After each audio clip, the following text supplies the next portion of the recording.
Okay. It's different morning. Morning, brother. Don't make it a habit. You just want that email, I know. He's You my want, friend. I know, okay. There's millions that are watching. You can't just forget. You know. All right. We're holding Daf Yud Zayin Omid Beis. We're holding 8 lines from the bottom, Tani Rebbe Chia. So, to review, this is the anatomy. We have cheder. This is the womb. All dam that comes out of the womb is tamei. The way it comes out, it doesn't travel from the top out, it travels from the bottom, right? Dam will travel this way out. The Mishnah brings a concept called aliyah. Aliyah is a cavity that's on top, and the dam will travel this way.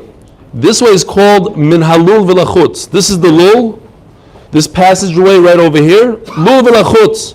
If you find dam over here, since it comes from the cavity, it's tahar. So if you find even inside the canal, on this part of the canal, it's tahar. This part of the canal, tamei. This area from here to here, min halul v'lifnim. And what we had was yesterday a 4-way machloikis. We have lul v'lifnim, lul v'lachutz. So again, lul v'lifnim means it most certainly came from the womb. Unless we said that this woman was jolted and the dam flew from here to this side. So it's possible that you found dam over here. How did it come over here? Naturally, gravity takes it this way. But if she got jolted, it could fly this way, and it could fly back this way if she got jolted the other way. That creates a suffix. So we have Rav Huna who says, Lul v'lifnim, if it's on this side, is 100% tamei. Lul v'lachutz, you have a suffix tamei, maybe it got there some other way. Maybe it's not from the dam tahar, from the aliyah, but rather from here, and it went this way. Then you have the Talmidei Rav Huna, who heard from Rav Huna, they were learning by Rav Huna, but they were mechulik on him, and they say, just like Rav Huna, he went one step away, that if it's lulav v'lifnim, closer to the womb, it's tamei, and away from the womb, it's one step away, suffix tamei. They started off lighter. They started off, if it's closer to the womb, it's suffix tamei. Why? Because it's possible that it got dam from the aliyah. Maybe she got jolted that way. So it's suffix tamei. And memela, if it's next to the aliyah, lulav v'lachutz, then it's one step away, which is tahar. Then you have Abaya. Abaya says 2 ways. He said, I have 2 options. Option number 1 is that everything is a suffix. No matter where you find the dam, it's a suffix, because maybe she got jolted this way, maybe she got jolted that way. So regardless of where you find it, next to the lul v'lifnim, lul v'lachutz, they're both suffix tamei, only a suffix. And then he has another way to learn it, and he says, let's go with the chazaka. So memela, it's very clear, very concise. If it's next to the womb, 100% tamei. If it's next to the aliyah, 100% tar. So now the Gemara is going to introduce a brisa, and we're going to have to see how this brisa fits in with all 4 of these shitas. Not a big deal. Very simple. Zog the Gemara. Tani Rebbe Chia. Dam hanimtzo ba'proizor. So we have 2 shitas now. Rebbe Chia and Rav Katina. Rebbe Chia says, Dam hanimtzo ba'proizor. If you find dam anywhere in the canal, anywhere in this area, chayav malav al bias migdosh v'sorfim malav esat truma. What does that tell me? When Reb Chia says I burn truma, what does that mean? In Gemara language, what is that? Vaday tamei. I don't burn truma unless I know for a fact that it's tamei. Rav Katina Amar ein chayavim olav al bias migdosh vein sorfim malav esat truma. I don't bring a carbon for going into Beis Hamikdash b'tuma, and I don't burn any truma. Why? Because Rav Katina holds is a suffix. Let's understand what's going on here. How do we explain all 4 shitas according to this brisa? Lachlishna the Omar Abaya. So now the Gemara is going to start with Abaya. Abaya on one hand says that everything is a suffix. So let's see. So basically what the Gemara is going to do right now is take Rav Chia and take Rav Katina, and Rav Chia is going to go on one. Rav Chia, who's more machmer, he says it's tamei, I burn truma. He's going to go like Abaya, who says that it's a vaday, tamei. Makes a lot of sense. Abaye says tamei because you have a chazaka that if it's next to the womb, it's tamei. Memela, I burn truma. Rav Katino says, I don't burn truma because it's a suffix. He's going to go like the first sheet of Abaye that everything's a suffix. That makes a lot of sense. So basically, it's very interesting. I take two sheetas in Abaye, sheeta number 1 and sheeta number 2, and I split them up. I divvy them and I say, Rav Katina goes like one shita, Rav Chi goes like another shita. It's gevaldik. Abaye fits in perfectly. Maybe that's why the Gemara brought him first. It's the easiest one to understand. According to Abaye, who says, let's just go by chazaka. So what does chazaka tell me? If it's next to the womb, it came from the womb, dam is tamei. If it's next to this aliyah, whatever we discussed yesterday's aliyah, then it's 100% tar. So sorry, where am I?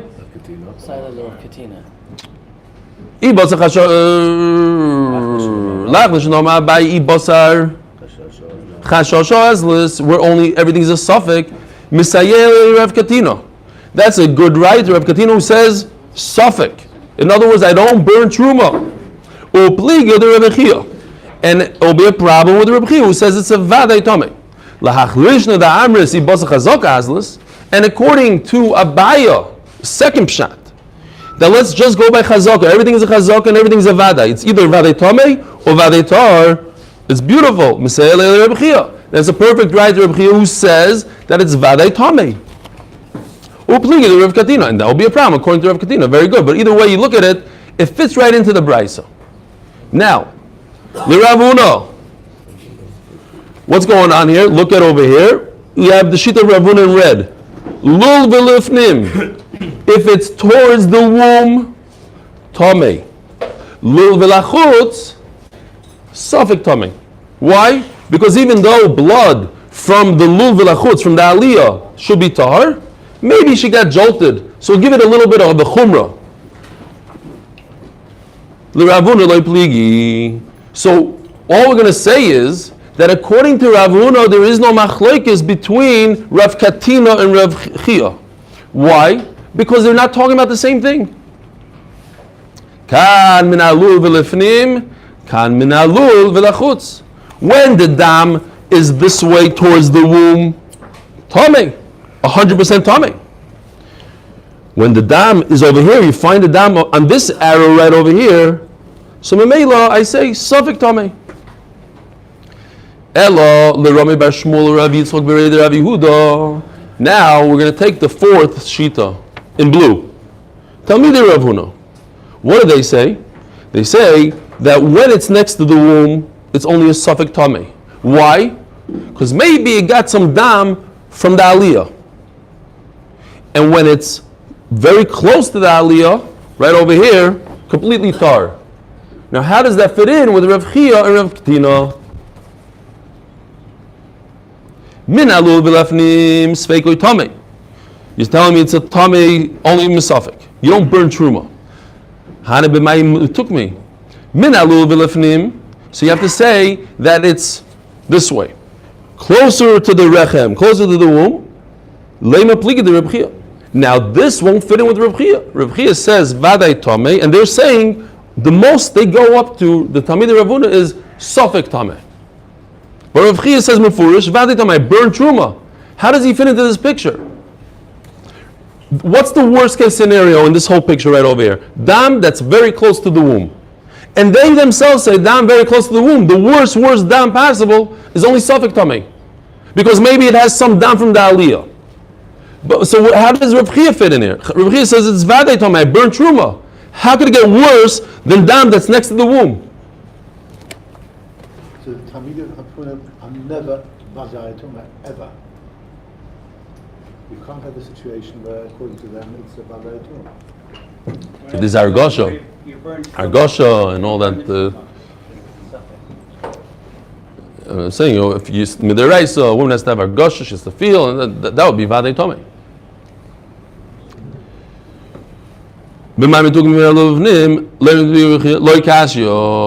Says the Gemara, kan kishenimtzu bekarka proizdor, vekan shenimtzu begag proizdor. Very good. Rabbi said, take a look. For this, we need this picture. if you find dam where my finger is right over here, how did it get here? The natural way of the dam to come out is on the bottom, out. If it came from the aliyah, this way out. How in the world did the dam get over here? Maybe she was shook her. Oh, so shaking, jolting, that's the only way it could get here. Shook up, she bent over, lay down. Enough with the laying down we're not going that way. We're talking about jolting. Now, how did it get here? You have to say it came from a different place, not a natural place. Once it came from a non-natural place, then it could have came from here also. Look, the dam was flowing down over here. She got a massive jolt. It shot over here. It went this way. It could come from here, and it could come from here. But it's definitely coming from another place. So Memela, what? That's when the Talmidei Ravuna say, suffix. But if, Mr. Kornblut, I find the dam down here, then Vadei Tomei. Then Talmidei Ravuna are going to say Vadei Tomei. Says Rashi, and Memela I have no question from our Mishnah, because when we were learning the Mishnah yesterday, the Mishnah says, what's the words? The last words in the Mishnah, Daf Yudzayin on the Beis. On top of Yudzayin, on the Beis. Lefi shechezkosoi min hamikar. The Mishnah says. This is chazaka. What does chazaka tell me? That it's a vadai. But Talmidei Rav Huna were saying, suffix tamei. How does suffix tamei fit in with our Mishnah that you have a chazaka? Chazaka means vadai. The answer is because they weren't discussing the dam that flows out naturally. That would be what the Mishnah is talking about. Vadai tamei. They were talking about a weird case that they found dam. She found dam on top over here. And the only way it could get there is by jolting. That causes a suffix. Because now I don't know if the dam came from a tar place, this arrow, which is completely tar, or this arrow is completely tamei. So I make it a suffix. But when the Mishnah was talking and saying that there's a chazaka that she's tamei because it came out of the praiser, they found it on the bottom over here. Where did the dam come from? If 99.9% of the dam over here came from the makar, not from a jolt this way. That's the end of that sugya. Amar b'Yochanan. Now, we are going to jump into an amazing sugya, a shas sugya of roiv. We're very familiar with a lot of these cases, but it's great chazara, and it's unbelievable. It's like these are the yisodas of shas when it comes to roiv, miyut, and roiv. What? From the bubbles. From everywhere. Anywhere in Shas, you'll find this. We have this in many places. You will see, as we go along, you'll remind you different mistakes. Amar Rabbi Yochanan. B'shloisha mekoymois holchu b'y chachamim acha haroiv. Says Rabbi Yochanan, there's only 3 places in the entire Shas, which is not accurate, because then we're going to say, well, it means only by a woman, it means only in a Mishnah. But he starts off saying a very strong statement. There's only 3 places that we use a roiv. We go by the majority, va'asom kevadai, and we use this majority and we say, this is what happened. It's a vadai.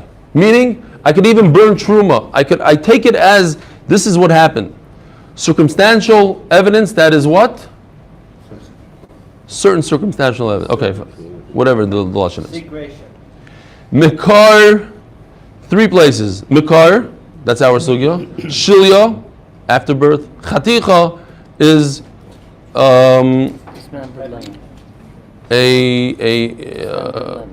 but what happened? She miscarried a piece.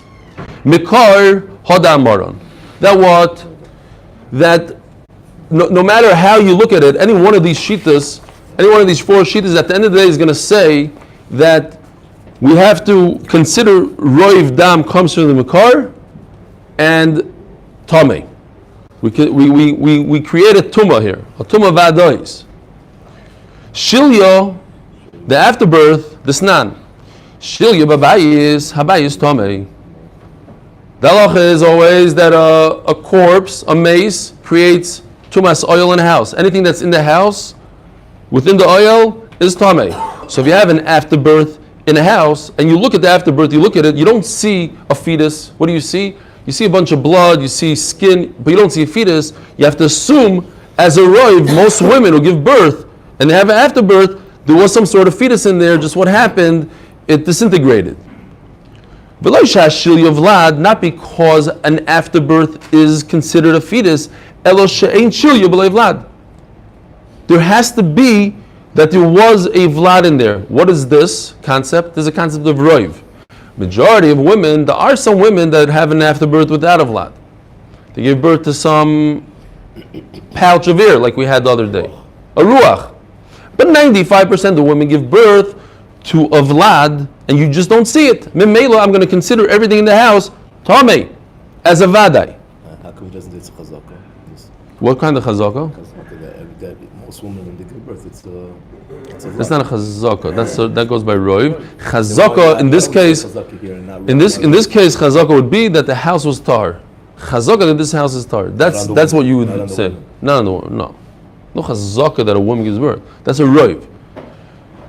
And the reason why we don't say that the house is a chazaka, because once she gave birth, that ruins whatever we have beforehand. We just don't know what she gave birth to. But the chazaka in the house goes away. Reb Shimon Oimer, Nimoy kavlad at shelo yotzo. What happened was, there was a vlad. I agree with you that most women give birth to a vlad, but since it disintegrated before it came out, and now it got mixed in with all the blood and all the other gook there, so memela, it's bata b'roiv, says Rashi. Fine. Akoponim, from the Tanakama, you see the concept of roiv. Third case, chaticha. What's this piece? This nan. Hamapelis yad chatucha. Yad chatucha means a hand with a form. It has fingers. Almost reminds me when I was a kid. I didn't have a TV growing up, but I once went into my friend's house and I saw on this. I don't know if it was black and white. In my mind, it's like black and white. I saw this hand walking. Yeah, you guys. Adam's family. Adam's family. Okay, shkoyach. Anyways, that's what she gave birth to. That part. Now, how is it shayach if you think about it? How does a woman give birth to a hand? Must be that this hand was once attached to a body, to a fetus that was fully developed. A head, the whole thing, right? It doesn't make sense, really, logically, to say that she developed within her body just a hand. But we don't know for a fact. So maybe we're going to go by the majority. Majority of hands that come out were once upon a time attached to a fetus. Memela, imoy tmeya leida. Oh, I found this, Baruch Hashem, I didn't have to do it. This was from Chulin, Daf Ayin Hey, just as we're going through Shas here. If you could understand, it's not 100% accurate, and Mr. Kornbluth was mayor to me then that it's not to scale, but okay, we'll deal with it. If a woman gives birth to a zachar, she has 7 days of tumah. She cannot be with her husband for 7 days. However, right after the 7 days are over, regardless of if she sees dam or not dam, she has 33 days that she's completely tar, yemei tahara, for a total of 40. If she gives birth to a nekeva, everything is doubled. She gets punished, so to speak, 14 days. She's tamei, here, 14, but then she gets rewarded double. She gets 66 days of tahara for a total of 80. But if a nebuch woman gives birth to some strange object and she doesn't know what it is, it could be a zach or a nekeva, so now she's yotze kireach mikan mikan. We give her the most chumradika days of tumah, which are 14, as if she gave birth to nekeva. And we give her the least amount of imetara of a boy, which is up to day 40, which is a total of only 26 days. Because 14 minus 40 equals 26. The blue here is a little off. I agree. So Memela, because of the suffix, she gets the least amount of Torah days and the most amount of Tamei days. She goes up to day 40. From day 40 on, she's Tamei again. What does that negate to us? It's time to review those halachas. It's kedai. So it says like this. If she gave birth to one of these things, I just stuck it into Rashi describes it. She's Tamei Leda. What Leda? How much Leda? The amount of days for nekeva and up to the Torah days of a zachar. Now there is another possibility that perhaps a hand was developed just like a woman could develop something that looks like a fish or a frog or whatever, all these different shapes that we had in the past, and I'm sure we're going to have them in the future here in this Masechta. It's possible maybe she gave birth to something that resembles a hand. It's not mamash a hand, but that's a very slim chance, and Memela we go by the roiv. And the Rav if we wouldn't go by the Rav, she wouldn't be tummy at all. In order to be tummy, you have to give birth to something. She didn't give birth. We're going to say that she gave birth to a zachar or a nekeva, and we're going to be machmer. Those are the three cases. That's it. Now all the Gemara is going to do is, let's see through Shas, maybe there are other cases. And how come Rabbi Yochanan doesn't mention these other cases? What's the most famous case in Shas? Or in my mind in Shas? What about the famous case of 9 stores? The meat shops. There's 9 meat shops, kosher, and one of them is the 10th one is treif chazir. So it depends. The sanyo teisha chanuyos kulam moichris b'sar shchuto. All 9 are kosher v'achas mecheres b'sar nevela, and one of them sells treif. V'lokach me'achas me'menu idem eizem mem lokach. You go into the shuk, and they're lined up, 10 stores. And you walked into the store. What's the significance of walking into the store? Because there's halacha that called kavua kemechza mechzedami. If you're looking at it in terms of the stores don't move. And if they don't move, it doesn't matter how many you have. It doesn't matter if it's 9 against 1.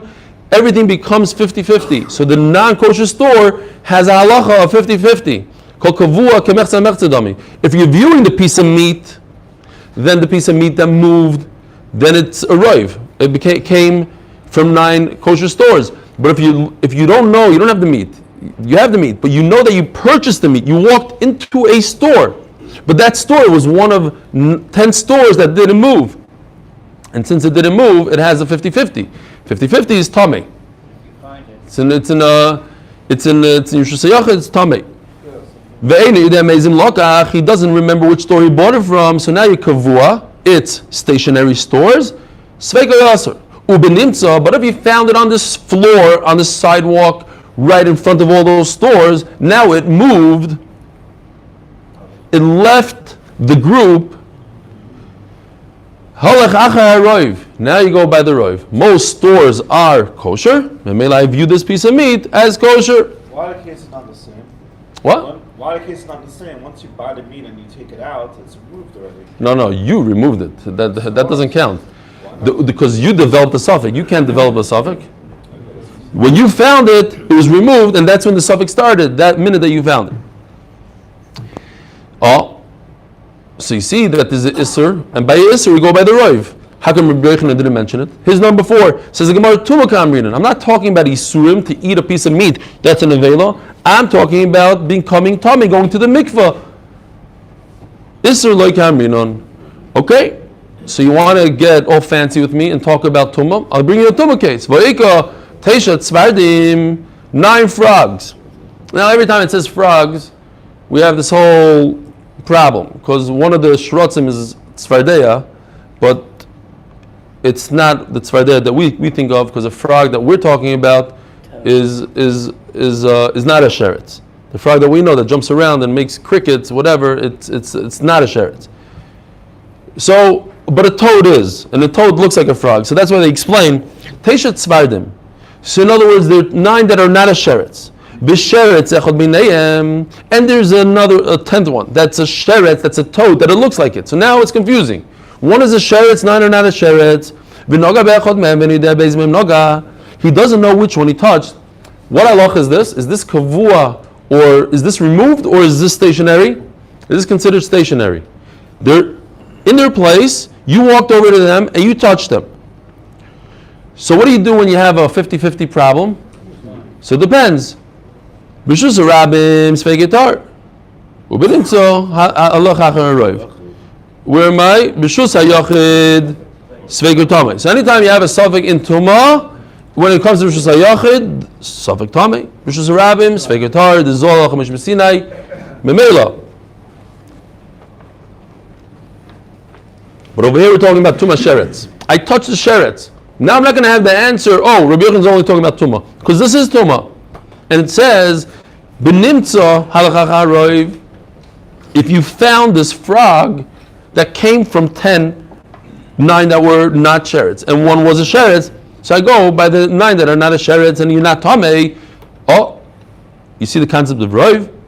Tumah the ishoka amrinon. Tumah the ba'aloi amrinon. Rabbi Yochanan wasn't talking about stam tumah, Frog tuma, woman tuma, niddah, birth, that kind of tuma. Voika hadam Rabbi Yeshua ben Levi. Rabbanar. Oh, I just want to say, Shalom Aleichem. It's been a few weeks, so he's already a kavua. They are already. There's a few kavuim here that started by Niddah. One of them, I'm going to remember this name, Rachamim Epstein. See, I remember the name. Cousins is somehow related to Dr. Epstein, and it's another one for the Kamiansky clan. You know, they come with Eli, Hillel, Avi, and Dr. Now it's Rachamim. Also Kenny, right? Shalom Aleichem, Shkoya. Who? No, he's old. Forget him. No, he got a Shalom Aleichem a long time ago. Who's right next to you? Levi. He's the old one. Okay. All right, there's more. Who? Barak is from Sukkot, man. That's old. Barak is fine. Barak. We'll remember Barak, another Sukkot guy, like Gary, Mr. Sukkot. Avi wants to shout out to. Who? Avi Gargir. Welcome, new guy. All right. The Seder. Welcome. Stick it out. It's Kedai. You'll love it. So what happened? We're holding Daf Yomi Beis. I forgot where we were. Domer Rabbi Shimon Levi. Over Banar. Poor woman. She's pregnant. She thought she's pregnant. She had a hard time going through this river, crossing the river. And guess what happened? She miscarried in the river. Point is, she doesn't know what she miscarried. Mevia karban v'nechal. A woman who gives birth, what does she bring? 2 birds, 1 chatas, 1 oila. How do you shecht a chatas and an oila in the Beis Hamikdash? Melika with your thumb. If you do melika with your thumb, and it's not a real karban, it creates an avela which you can't eat. From the fact that it says in the 4th word on this page, it says v'nechal, the kohen could eat it. What does that tell me? That it's a vadai. We treat this as a vadai. This woman who just had a miscarriage in the river, and we're not even sure if it's a fetus, if it's a viable baby, maybe it's something else, maybe it's a sack. The kohen could eat the chatos. How? Maybe it's an avela. Maybe she brought a bird into the Beis Hamikdash and they shechted it for no reason, and it's an avela. Tells us that we go by the roiv. Halakha roiv noshim, v'roiv noshim vlad ma'alyo. Yaldon, and most women give birth to a viable fetus. Says the Gemara, Masnisa Kamrinon. I'm talking about a Mishnah. I'm talking about a Brisa. Shmaitza lo Kamrinon. I'm not talking about some Machloikes Amoraim. That's Amoraim. Says the Gemara, but it's not so much Amoraim. This has the weight of a Brisa to it. Why? Boki also Ravin, Omar, when Ravin came from Eretz Yisrael to Bavel, he said, Mosa Reb Yosi bar Rabbi Chanina Toya. On this that we just said, a woman is walking through the river and she miscarries, so they asked the question from the Brisa of Toya.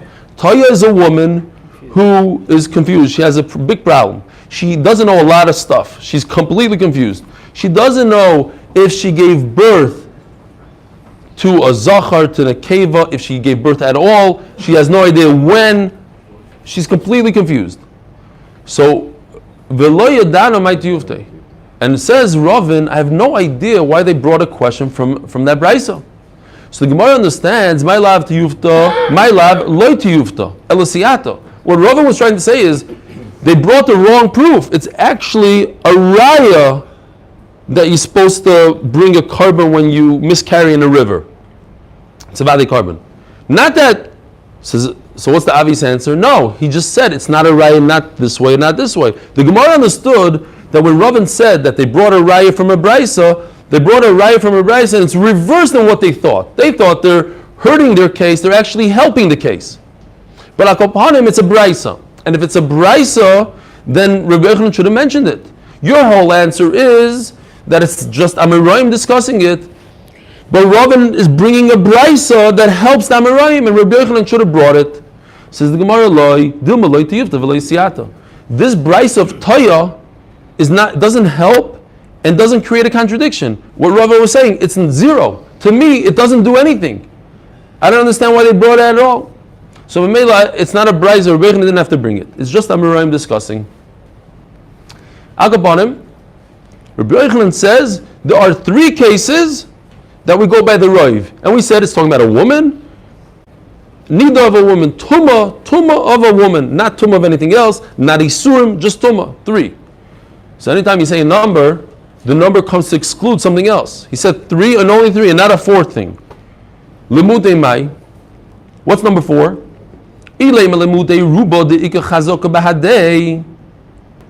So just simple pshat, reading the words.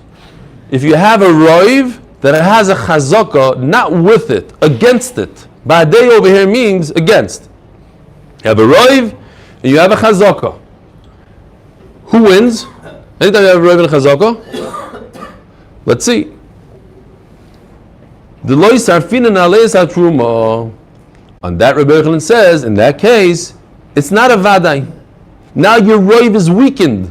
It's not strong enough to say that it's a vadai and I burnt truma. So why did Rabbi Yochanan have to say it? Rabbi Yochanan is not stam saying things. He already said this halacha. This is not. Here, I have a picture. This is stam for no purpose at all.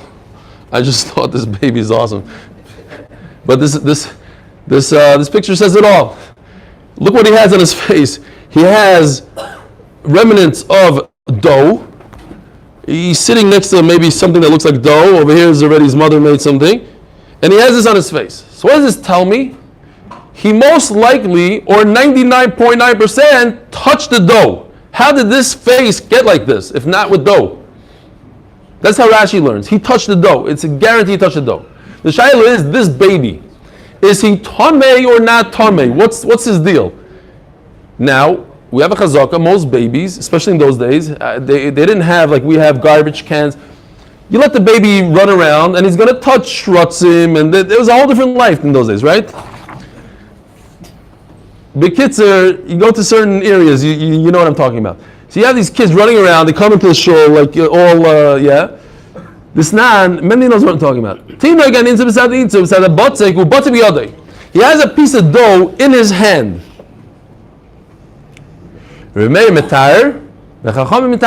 What's going on here? I could assume that 85% of babies, they rummage through the trash. And in the trash, you have dead mice, you have shrotzim, all sorts of good things that you have in the trash. Memela. So you have this roiv of him touching the mouse. You have this vadai that he touched the dough, says Rashi. Other Rishonim places on the spot, argues with Rashi. So now we have to understand, why does Rameh say it's tar? How could the dough be tar? You're right. It's 85% that they're going to rummage through the trash. However, you're not going to tell me it's 100% of babies. There's some babies that are smart enough, they're istinous, they don't like it, they don't know how to crawl, whatever it is, they don't have trash. There's some babies that are not tummy.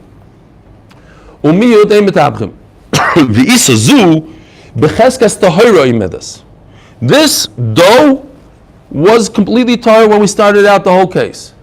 Therefore, you have to take the 15% of babies that don't touch the dough, plus the chazaka, that the dough is tar. Before we started out, dough is tar, it's created tar. You just have to add to it tumah afterwards, but it's created tar. Says Rashi, now I have 2 against 1. Very simple. You don't go with percentages here. 15% plus chazaka. It's chazaka plus miut. That's 2 against 1 of roiv. 2 against 1, 2 wins. V'rabbanon, so what do they explain? Miut kemandalesa dami. Kemandalesa, you don't even think about the miut. This brings me a nightmare. When my grandfather, Shalom Ramot Chasavitsky, a famous Talmud Chacham who wrote many svarim, so one of the last things I discussed with him was I was about 10 years old. I was in Yeshiva Tana then, and he says, "Tell me over what you're learning." So I told him, "Trey, if there's 2 edim against 2 edim, kimandalesa." That's what my Rebbe told me. So he says, "No, it's ukma cheskosa." So I made the mistake. I was like, "No, it's kimandalesa." Ooh, he let me have it. No. So I still don't know what, I have to look up the sugya, but that's what I have. I remember. Kimandalesa is not something I like to say. Kimandalesa, it's as if this miut is not here anymore. So Mele, if the miyut is not here, you have a roiv and a chazaka against each other. It's one against one. Now what wins when you have one against one? The ruba, the chazaka, ruba adif. Roiv wins. Roiv beats the chazaka, and therefore Chachamim say that it's tamei. In any case of a arrive, there's a miyot counterbalancing it. It's a given. Correct. But do you have a chazaka on the other hand? You need a chazaka. No, I don't understand the two against one. Every no, because usually it's one. The roiv beats out the miyot, because you're dealing with one thing. Roiv is better than the miyot, but the miyot is there. You have to consider a miyot, and the roiv, the 85% beats the 15%. But over here we have a roiv plus a chazaka, so it's two against one. The miyot is something. We're considering the miyot. I'm just saying you don't consider a miyot. Once you have a roiv, it's as if the other part doesn't even exist. So we burn the truma, it's a vada. Yeah. This is considered a vadai, and therefore, if it's a vadai, I burn the truma. Comes Rabbi Yochanan and says, no, there's only 3 cases that the roiv is a vadai, and this is not one of them. This is a very weakened roiv. I don't burn truma on it. So he already says, Ela lamute ruba de Rabbi Yehuda. Rabbi Yehuda holds in this case, even though as we're going to see, Rabbi Yehuda is going to say the concept of roiv, but he's going to say it's a weak roiv that you don't burn truma. This nan, hamapel is chaticha. A woman miscarries a piece. Im yesh imo dam tmeya. If you see blood with it, then she is tamei. Vim lav tahira. Otherwise she's tahir. Rabbi Yehuda omer benkach u benkach tmeya. She's, regardless if you see dam or not dam, she's tamei. What kind of tuma? Not tuma of giving birth. Tuma of niddah.